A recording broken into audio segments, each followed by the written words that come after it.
Crime cases में सबूत का बहुत अहम रोल होता है। कातिल भी कत्ल के बाद हर मुमकिन कोशिश करता है सबूत मिटाने की, लेकिन आज के इस केस में कातिल जानबूझकर सबूत छोड़ जाता है।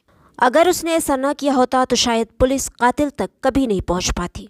अब आपके दिमाग में सवाल आ रहा होगा कि आखिर कातिल ने ऐसा किया क्यों? तो आइए इस सवाल का जवाब ढूंढते हैं और बढ़ते हैं आज की कहानी की तरफ। आज की ये कहानी है उत्तर प्रदेश के फैजाबाद से लगे जिला अंबेडकर नगर की। इसी जिले के अंडर एक गांव आता है भीत रीढ़ी। इस गांव से करीब 500 मीटर की दूरी पर एक स्कूल है जो कि 2 साल से बंद पड़ा है, जिसकी वजह से ये स्कूल खंडर में तब्दील होता जा रहा है। बात है 11 जून 2023 की। संडे का दिन था।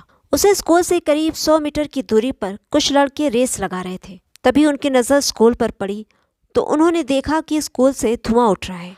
उस बंद पड़े स्कूल से धुआं उठते देखकर उन लड़कों को काफ़ी हैरानी हुई, क्योंकि ठंड का महीना तो था नहीं कि कोई आग जलाकर हाथ सेक रहा हो। ये धुआं क्यों उठ रहा है ये देखने के लिए वे लड़के वहां जा पहुंचे। जब वे लड़के वहां पहुंचे तो वहां की हालत देखकर वो सन्न रह गए, क्योंकि वो आग ऐसे ही नहीं जल रही थी। उस आग में एक इंसानी शरीर जल रहा था, जो अब तक इतना जल चुका था कि उसे पहचाना नहीं जा सकता था। लड़कों ने इस बात की खबर गांव वालों को दी तो लाश देखने के लिए लगभग पूरा गांव ही उमड़ पड़ा। लाश और आसपास की हालत देखकर ही लग रहा था कि ये मामला हत्या का है। गांव के कोटेदार अमित पांडे ने इस घटना की खबर थाना बेवाना पुलिस को कर दी, जो कि भीत रीढ़ी गाँव थाना बेवाना के अंडर आता है। खैर, खबर मिलते ही थाना बेवाना के SHO अभय मौर्य फॉरेंसिक टीम के साथ मौके वारदात पर पहुंच गए। उसके थोड़ी देर बाद ही CO सुरेश कुमार मिश्र जी भी मौके पर पहुंच गए। लाश स्कूल के कमरा नंबर 7 में मिली थी।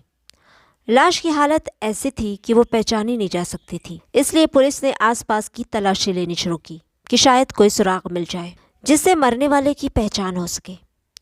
इसी तलाशी में पुलिस को वहां से खून से सनी मिट्टी, कुछ बाल जो कि शायद मरने वाले के ही थे, और टाइमैक्स कंडोम का एक पैकेट मिलता है। इन चीज़ों में ऐसी कोई भी चीज़ ऐसी नहीं थी जिससे मरने वाले की पहचान हो सकती। फॉरेंसिक टीम ने अपना काम पूरा कर लिया तो पुलिस ने लाश पोस्टमार्टम के लिए भेज दी।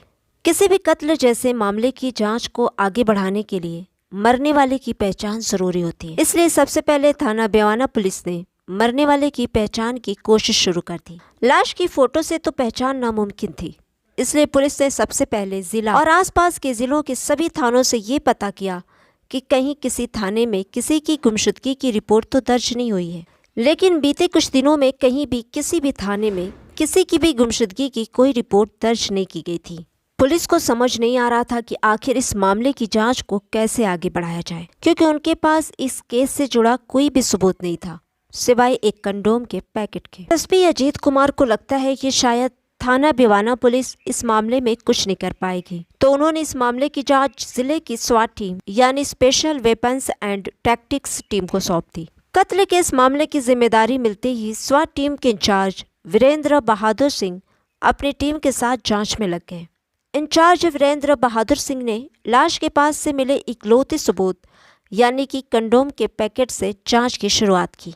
उन्होंने आसपास के सभी मेडिकल स्टोर से पता कराया कि ये कहाँ से खरीदा गया है, लेकिन उन्हें पता चलता है कि इस ब्रांड का कंडोम इस इलाके में मिलता ही नहीं है।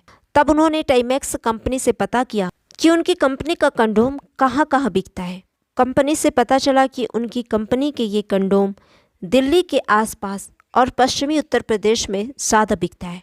देखा जाए तो सिर्फ एक कंडोम के पैकेट से मरने वाले की शिनाख्त और कातिल तक पहुँचने की कोशिश दरिया में सुई ढूंढने के बराबर थी।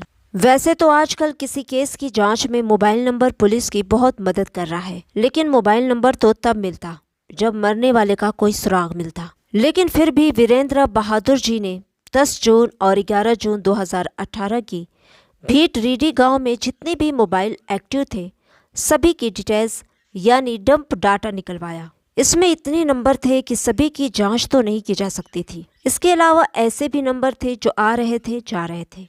अब चूंकि पुलिस को कंडोम कंपनी से पता चला था कि टाइमैक्स कंडोम पश्चिमी उत्तर प्रदेश में ज़्यादा बिकता है, इसलिए उनके दिमाग में आया कि सबसे पहले ये पता किया जाए कि इन नंबरों में से कोई पश्चिमी उत्तर प्रदेश का नंबर तो नहीं है। इसलिए उन्होंने इन नंबरों में से उन नंबरों के बारे में पता लगाने को कहा जो पश्चिमी उत्तर प्रदेश के हों। खैर, उनकी कोशिश रंग लाई। उन नंबरों में से 12 नंबर ऐसे मिले जो पश्चिमी उत्तर प्रदेश के थे और इनमें 4 नंबर ऐसे थे जो जिला सहारनपुर के थे। और ये हत्या जिस तरह की गई थी और हत्या के बाद लाश को जिस तरह जलाया गया था, उससे पुलिस ने अंदाजा लगाया था कि हत्यारे एक से ज्यादा थे। इसलिए जब सहारनपुर के 4 नंबर एक साथ घटना वाले दिन भीतरीडी गांव में एक्टिव मिले तो पुलिस का पूरा ध्यान इन्हीं नंबरों पर जम गया। अब पुलिस ने उन 4 फोन नंबरों को रडार पर ले लिया जो हत्या के समय भीतरीडी में एक्टिव थे। इन 4 नंबरों में से एक नंबर बंद हो चुका था। अब बचे 3 नंबर। पुलिस को अभी नहीं 3 नंबरों के बारे में पता करना।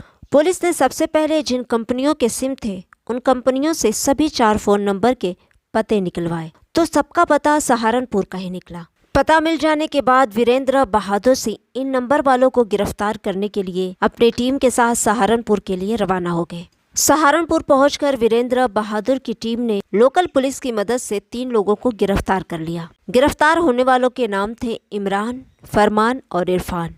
तीनों की गिरफ्तारी के बाद उन्हें अंबेडकर नगर लाया गया जहां तीनों से पूछताछ शुरू हुई। शुरू में तो तीनों पुलिस को चकमा देते रहे, लेकिन चूंकि पुलिस के पास इस बात के सबूत थे कि हत्या वाली रात वे तीनों अंबेडकर नगर में ही मौजूद थे, इसलिए पुलिस ने जब सख्ती से पूछा कि वे सहारनपुर से इतनी दूर यहाँ क्या करने आए थे और आए थे 4 लोग, चौथा कहाँ है और उसका फोन क्यों बंद है। आखिर वो पुलिस को कब तक चकमा देते। आखिरकार उन्हें सच्चाई उगलनी ही पड़ी। तीनों ने कत्ल का इतराफी जुर्म कर लिया और जो कहानी निकलकर सामने आई वो कुछ यूँ थी। जिस शख्स का कत्ल हुआ था उसका नाम था अजब सिंह रंगीला। उम्र यही कोई 25 के आसपास थी। अजब सिंह सर्कस में करतब दिखाने का काम करता था। उसी के सर्कस में इमरान, इरफान और फरमान भी काम करते थे। एक साथ काम करने की वजह से इन सभी का एक दूसरे के घर भी आना जाना था। अजब सिंह इमरान के घर को ज्यादा ही आता जाता था। इसी आने जाने में अजब सिंह को इमरान की बहन से प्यार हो जाता है। इमरान की बहन को भी अजब सिंह अच्छा लगता था, इसलिए वो भी अक्सर अजब सिंह से मिलने, उसका सर्कस देखने बहाने से जाया करती थी। जब आग दोनों तरफ लगी हो तो मिलन होने में कहाँ देर लगती है। अजब सिंह और इमरान की बहन अब एकांत में मिलने लगी। जब इसकी जानकारी इमरान को हुई तो भला वो ये बात कैसे सहन कर सकता था। उसने बहन को रोका और अजब सिंह को भी, लेकिन ना अजब माना ना उसकी बहन। तब इमरान ने बहन के बाहर निकलने पर पाबंदी लगा दी।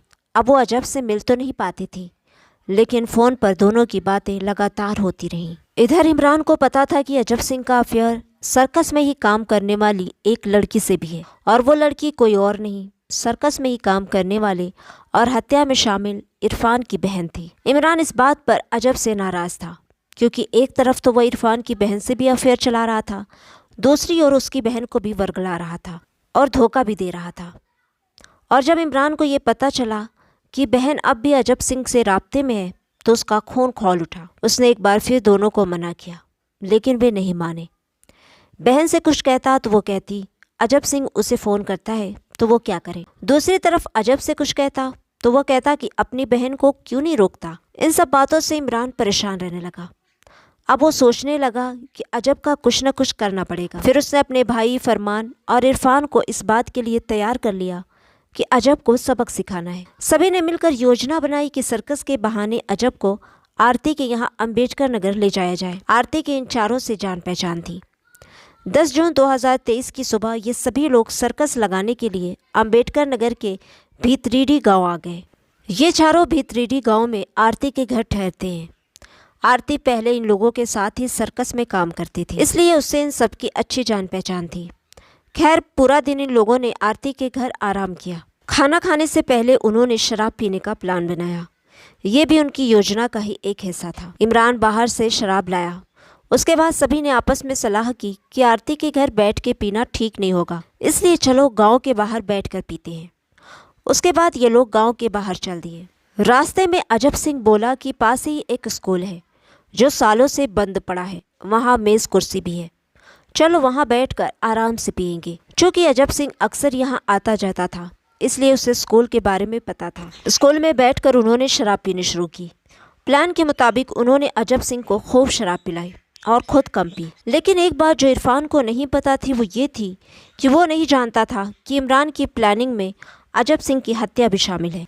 उसे सिर्फ ये बताया गया था कि अजब सिंह को सबक सिखाना है। जब अजब शराब के नशे में लुढ़क गया तो इमरान फरमान से बोला कि उसका गला दबा दो वरना ये हमारी इज्जत उछाल की छोड़ेगा। तभी इरफान बोल पड़ा, क्या तुम लोग इसे जान से मारना चाहते हो? इरफान ने उन्हें समझाने की कोशिश की कि हत्या करना ठीक नहीं है, अगर पकड़े गए तो सारी जिंदगी जेल में गुजरेगी। लेकिन इमरान तो पूरी प्लानिंग कर आया था, उसे यकीन था कि वो पकड़े नहीं जाएंगे। इससे पहले कि इरफान उसे रोकता, उसने पास पड़ी हुई ईंट अजब सिंह के सिर पर दे मारी।